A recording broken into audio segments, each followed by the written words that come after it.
What's up, guys? I'm back with Chris. I want to give you another workout to keep you guys moving. Hopefully you had a great turnout from the first workout. Let's talk you through what we're looking at today.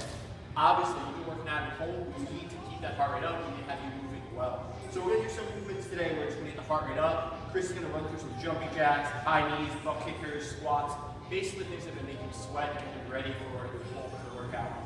We're going to talk us through that, but let's talk about the fact that we should prioritize making sure that we're able to do these movements well and efficiently.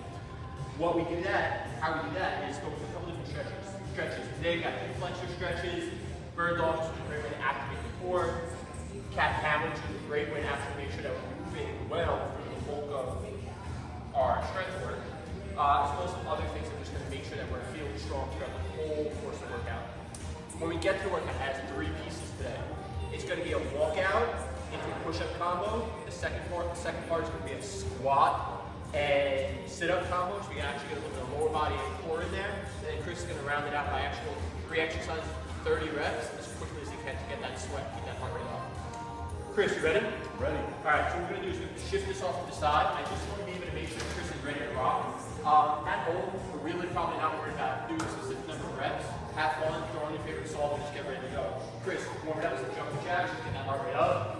So Chris can maybe go through 30 if he wants to. You can count them out, you can do a flop. As long as he's moving, I want 30 reps. I want his heart rate up, I want it elevated, I want it ready to go. Get that blood going. Chris, right with your jumping jacks, go right, high knees, tall chest, and drive those knees into the body. With Chris doing this is just getting the blood moving. Picture that he's in a classroom setting, in a gym, and he's right in front of his home. Chris is moving, he's moving at a pace he knows he can keep. Chris, I want you to turn those high knees right to butt kickers, chest tall, kick back. Chris doing this is just keeping his heart rate up. He's getting the blood moving. He's moving at a pace he knows he can keep. He's maybe even counting out his reps until he gets to that 30 count, or he's just looking at the clock. Chris, right from there, I want you to give a squat progression you feel most comfortable with. From this, it might be jump squats. Good. So we think about landing in a nice supported fashion.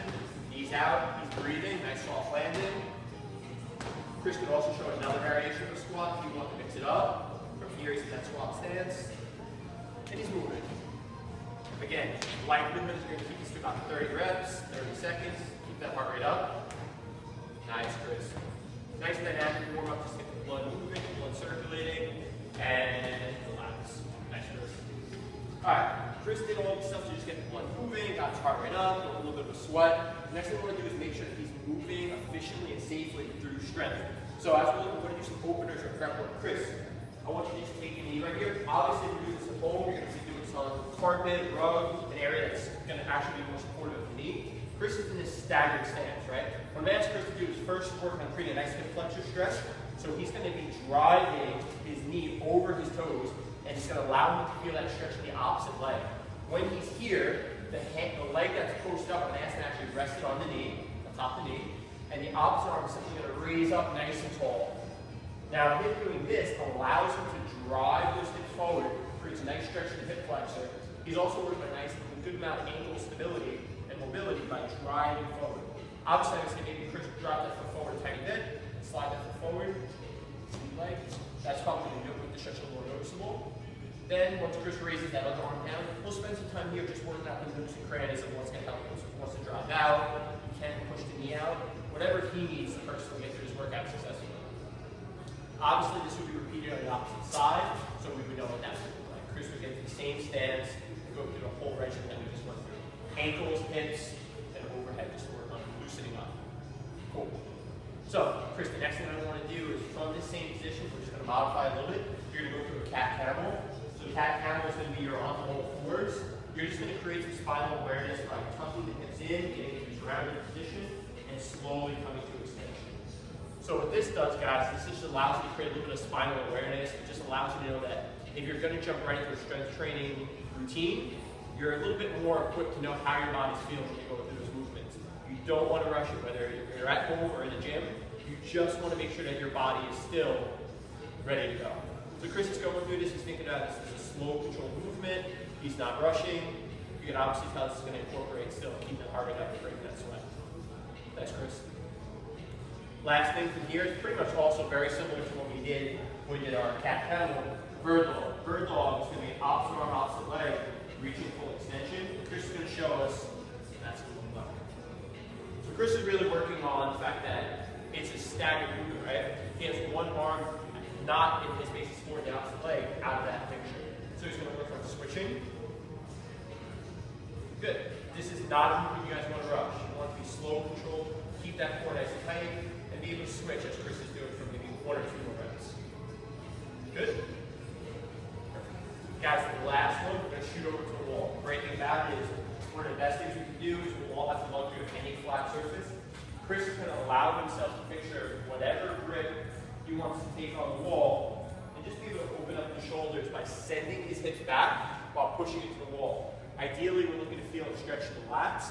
That's going to allow him just to open everything up if he was to do anything overhead in today's exercise workout. So it's going to hang out there for a little bit. Chris, if you want to try going with more of a narrow grip, you can. And it's going to accumulate maybe 20, 30 seconds there. Nice, Chris. Thanks, bud. All right, let's get into our workout.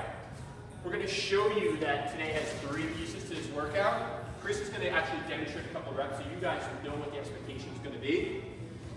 Part A is actually going to be a series of 5 walkouts, followed by increasing number of push-ups as we get through it. It's going to start, once Chris actually does 1 walkout, he's going to execute 1 push-up. Once he walks back, his next one is going to anticipate 2 walkouts followed by 2 push-ups until we get to a course of 5. I actually want to show Chris do up to 3, just so you have an idea of what that's going to look like. Chris is starting his walkout, he knocks out his first push-up. The big thing that I want you guys to think about is Chris goes into 2. He's walking out, he's warming his shoulders up, he's priming his body. He does the increasing number of push-ups, but as he walks back, he's stretching out those hamstrings. It's a slow, controlled walk back. Chris is going to be knocking out 3 push-ups on this one. Obviously, great control. After he gets his 3rd, he's setting his heels back, his hips rise up, his hamstrings are getting a phenomenal stretch. This is going to allow you to go through your squats, everything so much easier. Obviously, he would have 2 more rounds, so we get to 4 and 5. Chris did part A. Depending on the music that's going, the energy you're keeping, that's going to be pretty key. That's part A. Part B is going to be a little ladder of squats and sit-ups. So it's going to go 20, 15, 10, and 5. Then the movement that follows it is going to be 40, 30, 20, 10. So that's going to mean that you do 20 squats followed by 40 sit-ups. 15 squats, 30 sit-ups. 10, 20, 5, and 10. But after each round you complete 20, 40, you're going to be doing 30 plank jacks to the ground. So 20, 40, 30 plank jacks, 15, 30, 30 plank jacks until you finish that circuit. Obviously, for the sake of an at-home workout, Chris is going to do traditional squats, but if you have weights, grab that kettlebell, grab that dumbbell, grab that bag of rice, anything that you have that's going to be efficient to make sure that you're getting a better workout. Chris is going to knock out your 5 squats, assuming that he's starting this workout. We're going to see those knees drive out. Ready? So obviously, if he's starting the round, he's cracking into his first 20. Once he assumes that he finishes his 20, he's going to go right into, probably looks like on that, he's going to start his sit-ups. Once he starts his sit-ups, he's diving into his 40 sit-ups. Obviously, if you have weight, you can hold it as you're coming back. Say he does 3 reps, and he completes his 40. Now, Chris is going to be responsible for his plank jacks. So after each round, Chris is going to get into a plank position. A plank jack is going to work on just a different plan of normal plank. He's going to be doing 30, 28, 29, 30. Chris just completed his first round.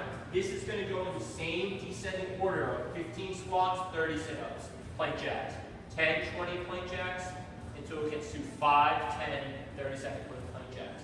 That's going to, again, keep the heart rate up, move at a pace that's comfortable for you. Would encourage you, if you have weight, grab it. You can obviously go with goblet squats, front rack squats, whatever to make it more challenging for you. And you can obviously create different difficulties with the squat, with these setups. Chris is going to go into his 3rd and final portion, which is basically just 3 movements I want you guys to knock out. It's going to be 30 reverse crunches. And these are going to be done for time, guys. Obviously, I want you to just smoke your body and finish. A great way to do that is by attacking the core. Once he finishes his last rep, which is bringing it to 30, Chris is going to go to 30 bicycles. Ready?